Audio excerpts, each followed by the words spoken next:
Welcome to another edition of Mark's Inspiration. Glad you could join me here today, as always, on this rainy Saturday morning in St. Louis now. Yes, it's been raining. We have more flash flood warnings here. Hope it's great wherever you are in the world. Smash that like button and subscribe before we get started. Today's topic is going to be number 16 in the series of The Power is Within. And yes, the power is within. I got my website up and going, marksinspiration.com. Check it out. We've been working on it for a while. We may still have a few bugs in it, but we're getting there. So here we go today. The Power is Within, and we are on location 295. Written by me and published, available on Amazon. This is not a journey for the weak-hearted. You've heard of the road less traveled. In this book, I show you how to go down the road less traveled. But should you decide to go down that road, your life will be a life of fulfillment, peace, contentment, and happiness. Now, your path may not be exactly as mine, of course. Probably it will be different. But take what you need and leave the rest. There are tools in this book that you can use to get to where you want to go. There are things that I've learned and things that have been taught throughout the ages by the great mystics, the great leaders, the great prophets, religious leaders, etc. So I've written them down here in this book in a simple way that you can understand it and put it into practice into your life so you can have a more fulfilling life. As I said, this is not a journey for the weak-hearted. It's a simple but not easy. It's the most difficult one you'll ever take. Proverbs, out of the Bible, 16:32 says, "Greater is he who conquers himself than he who conquers a city." Yes, if you can overcome yourself, you can overcome the world. Because everything emanates from within you. Now, I'll again make this disclaimer. I am not a religious person, but all the old books have wisdom in them, written by the religious leaders. I happen to use the Bible quite a bit because I was raised in a Christian society. There's a lot of wisdom in there for life. I believe it is a story about the consciousness of every man, not so much literal history. Martin Luther King Jr. said, "You don't need to see the whole staircase, just take the first step." So to take this journey, just take the first step. And whatever else you need to know, or the path will be revealed to you as you step forward. And you've just taken that first step. With each step you take, you become more aware of what the next one looks like, and the next, and so on.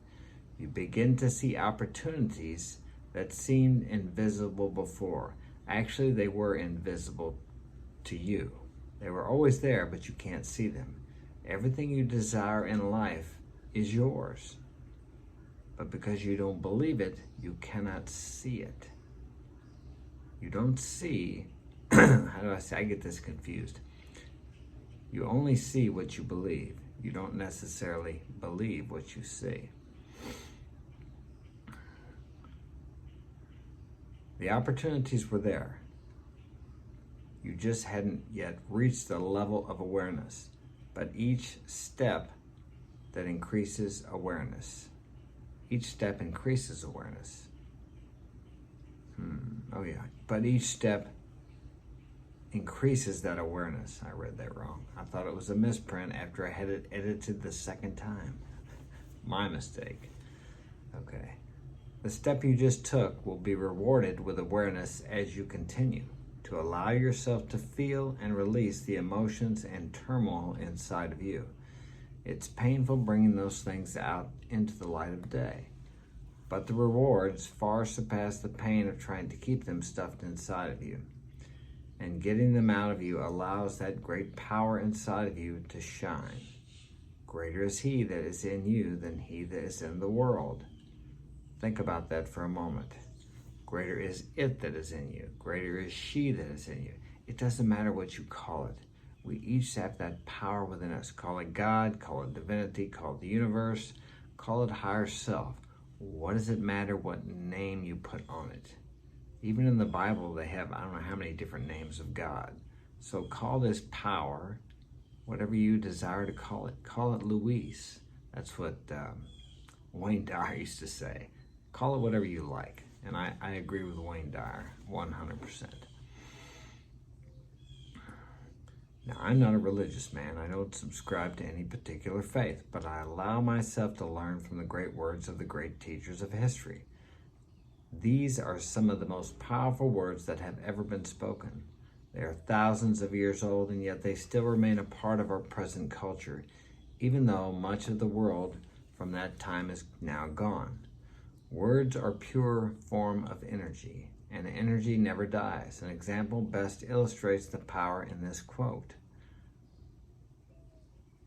As I sit here writing, it's about 10:30 p.m. on New Year's Eve. My kids, all 6 of them, are awake waiting for 2021 to arrive. One is here, and the other 5 are with friends. Though I wish I had them all around me, it is the fact that they exist at all that tells the truth of the quote. Greater is he that is in me than he that is in the world. When I was married to my second wife, I had a dream of having a large family, though we had no children at the time and I had been trying for a while. I went to the doctor and took a test and learned that I had a low sperm count, or at least that's what he said anyway, and that having kids would be difficult, if not impossible. I now have 7 biological children. Yeah, don't believe everything the doctor tells you.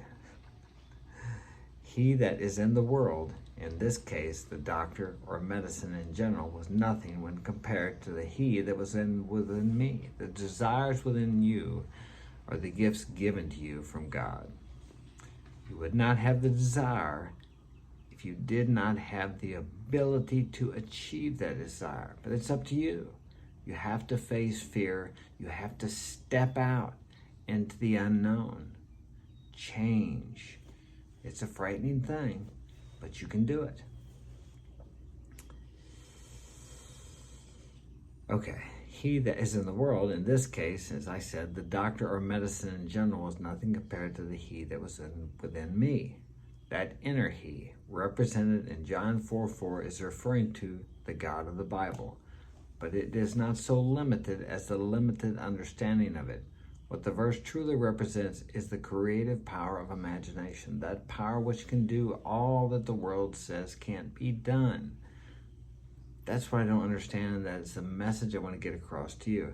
Regardless of what your religious belief is, and all the great religions teach, most of them, teach in general the power of this that is within each man. Some believe it's without, some believe it's within, some say it's all in all, but yet want to deny that it is in them. That God is everything, God is all in all, that God made everything, that God is everything. Well, if that's true, then you are God, I am God. No, not this conscious mind. That power within you that can see the past, the present, the future. It's eternity, it's now. It's not tomorrow, it's not yesterday, but it's right now. That's all we have is right now. Live in this moment. If you're breathing, you're eating, you can see, or if you can't, you exist because you're listening to me. Otherwise, you wouldn't be hearing this message. The imagination, everything that's created, everything has been created in the mind of man, in the imagination of man. That is the creative power. And you have an imagination. Use it. Use it constructively. Most people use it, but they use it haphazardly, or they create by default, never realizing that their thoughts, their images they project in their mind over and over become realities. Now, that's not to say if you project a certain thing off and on throughout the day that that's going to happen. But let's say you're having those arguments in your mind with your boss. Okay, you may never have that argument with him, but it will cause you to not get along with him, to get problems from him, or to have difficulties in other aspects of your life, because you're creating controversy in your mind. You're imagining controversy. You're imagining dissension, argument, fault finding. These things are being created because you're thinking about these things with emotion. Okay. Imagination is that power that can do all that the world says can't be done. You have one of those too. You do. And I do too. I know it sounds incredible, but your imagination can overcome the world and literally create a new reality to live in. And it only sounds incredible because you haven't experienced it, or at least not to your knowledge. You experience it every day, but you are creating by default, unless you are creating with intention. There are examples all around you. 100 years ago, if someone walked up to you with a cell phone, you'd probably run away in fear that they were an alien from another planet. But a cell phone is just something that someone created in their imagination and then watched as that imagination unfolded in front of them. They took action on the idea that was given to them by God, higher self, divinity. Then the rest of the world got to benefit from it. People don't believe what you tell them. They believe what you show them. That's why I didn't set out to write the 5 easy steps to magnificent success. If I did, you simply wouldn't believe them. That sells now. We still have what they call snake oil salesmen. They got this thing, they promise you 30 days you'll have ripped abs. 30 days you'll be a success. Just follow these 5 easy steps and you too can become a millionaire. See how I make $100,000 a month on YouTube with this program. Just buy it and you can do it too. No, that's not how life works. But it still sells because everybody looks for the easier, softer way. No, not everybody. You're not. You're here. But most people do. If I did, you simply wouldn't believe them. But I've experienced these amazing things for myself. And in sharing that experience, I hope you'll be able to relate to it in a personal way. I hope that by the end of this book, you'll say, yes, I want that too. Why do I do this? I really don't know why, because I desire to do it. I found out in life that by trying to help other people, by trying to inspire other people, I get inspired myself. So I call it altruistic selfishness. I want to feel good, okay? I used to take drugs, drink, smoke, do all that stuff years ago, over 30 years ago. Been a long time since I did that, to feel good. Well, the day came when I quit working. So I had to find another way, right? Something else that works. So what I found out was by helping other people, by inspiring other people to become a success in whatever it is they want to do, to help them achieve their desires, it inspired me multiplicatively. It came back to me multiplied. Now, the reason I learned that is because I had lived for myself for many years. And one night I ended up in my apartment alone and miserable, and I knew why. Because it was always all about me. What can I get out of it? What can I get from you? I may have done things on the outside that looked like they were good deeds, but there was always that underlying motive to get something from me. And I'm still doing that, but back then I didn't care about you. I didn't care if you got anything at all. As to where today, I want you to get something. If I know that I'm inspiring you, if you're out there listening to me right now, whoever you are, and this has helped you, that helps me. I don't even have to know that it helps you, but coming here with the intent to inspire you, to help you to reach your dreams, that inspires me, because before I took and it was taken from me. Now I give and it's given back to me. You cannot put anything out into the universe without it coming back to you multiplied. You cannot take from the universe or other people without it coming back to being taken from you multiplied. It's an inescapable law of the universe. Why don't people adhere to this law? Because it doesn't happen immediately in the manifested world. It affects you immediately inside, but it takes time. So people don't adhere to these laws because of that reason. But I got to stop. That's all we got time for today. Thank you for joining me. See you tomorrow.